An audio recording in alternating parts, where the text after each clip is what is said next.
Welcome back to Inner Peace Place. I'm Karen. Today I want to talk about a skill that we can learn together. Holding space for another individual or for a group of people. How do you do that? What does it mean?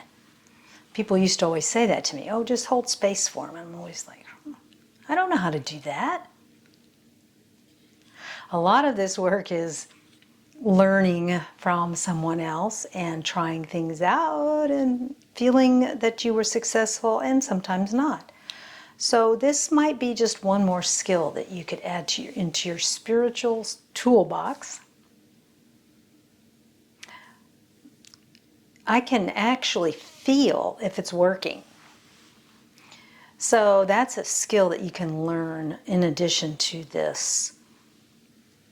Learning how to hold a space for someone else. So let's go back to what the goal would be. So if you want to hold space for somebody, why would you want to do that? When you hold space, the desire to do it and or the goal would be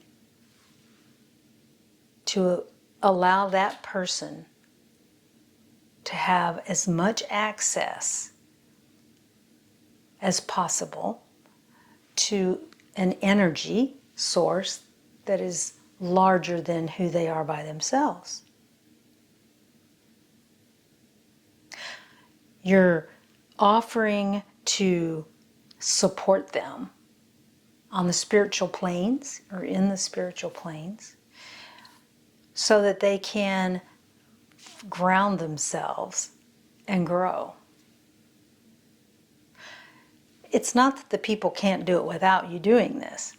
It's that you're offering assistance or you're offering help when you feel or have been asked to do this, when you feel the need to do it or you've been asked.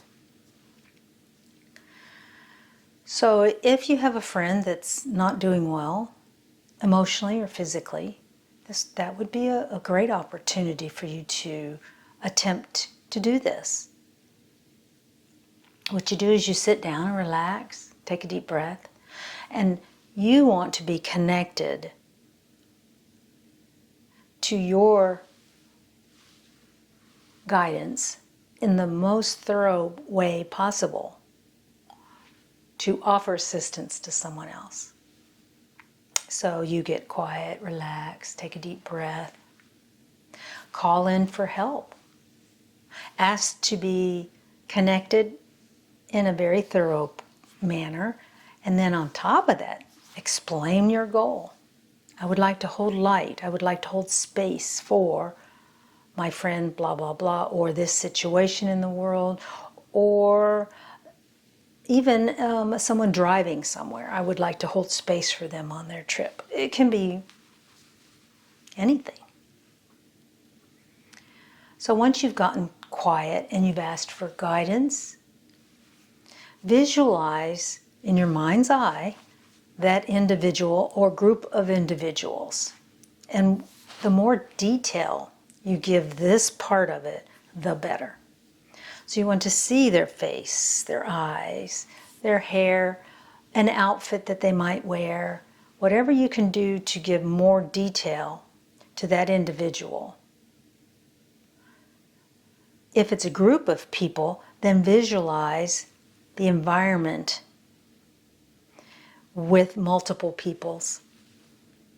Now, when it's a group of people, you'll be looking at their goal, their accomplished goal, what they want to be doing. With an individual, you've identified them and maybe their environment as well. So you're looking at this in your mind's eye, and you call in light. Light is energy. And we want a high frequency energy to fill our physical form and radiate out towards this individual. So what you can do is bring it in through your heart center. And to get something to come into your heart center, you open your heart center.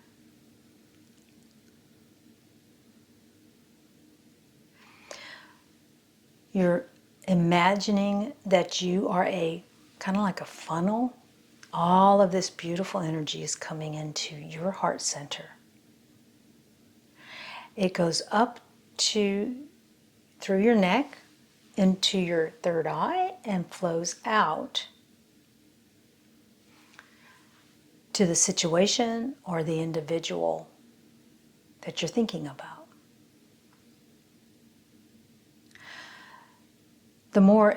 This can be the most effective if you sit in this state for a few minutes, visualizing this occurring. So you've got this flowing, beautiful energy. Make it whatever color you want. Just enjoy that process, because the more joy and passion you put into this, the better the outcome. The light's coming in, going up, and then out through your third eye to the group of people and or individual on the road trip, or the individual that's about to do a presentation. It can be anything. Maybe someone's ill in the hospital. You're visualizing this light that's come in through your heart center and up and out your third eye, surrounding the person or situation.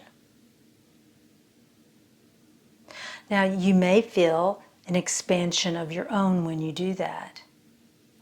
That would be nice, because as you're expanding a light around another individual, you're being filled up. You're expansive. You're huge.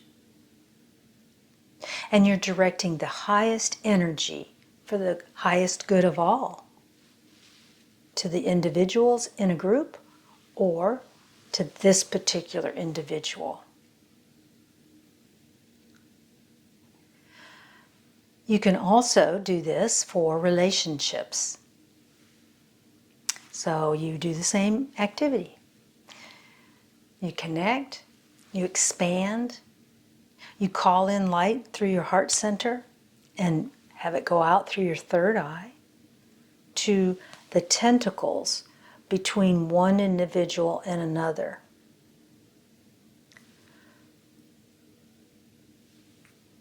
Again, you're not changing activities.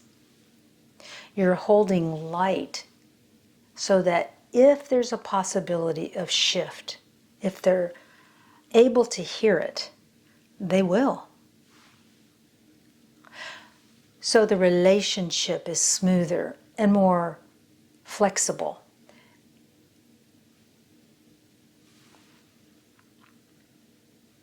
The relationship is healthier. You can ask for these things, the healthiest relationship possible.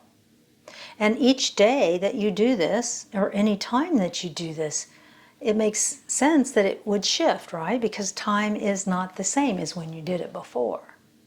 The relationship isn't the same. The individual is in a different place. You can also do this for people who've passed on. Hold space so that their travels will be comfortable and flowing.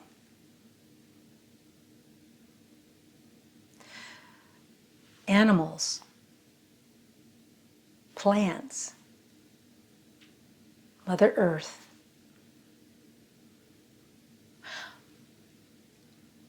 These beings hold light.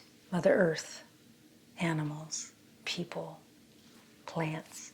And anything that has light in it can feel a shift if they choose, and it can help them expand. Now, if someone asks you to help them, that's even better. Because you can set aside a time and say, okay, at this time, I'm going to sit down and try this out.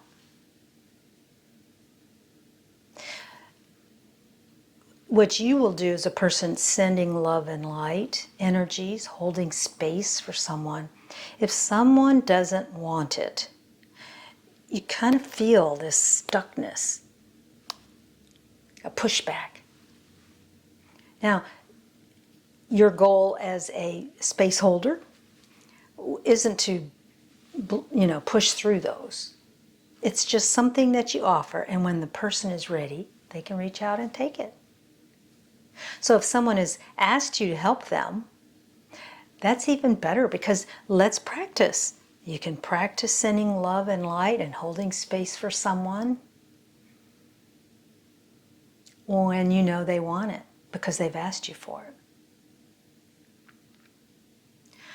I don't personally try to diagnose or do any of the, I wonder why it's not going, or, ooh, that doesn't feel right.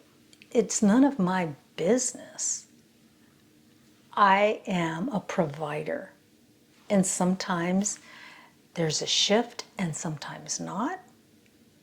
And it's good no matter what. Because I don't put judgment on the outcome. The outcome is for the universal all that is. It isn't for me. I'm a provider. If you have any questions about how to offer love and light to people, email or put something in the comments below, and I'd be happy to talk about it with you. Love and light to you, and I'll see you next time. Bye-bye.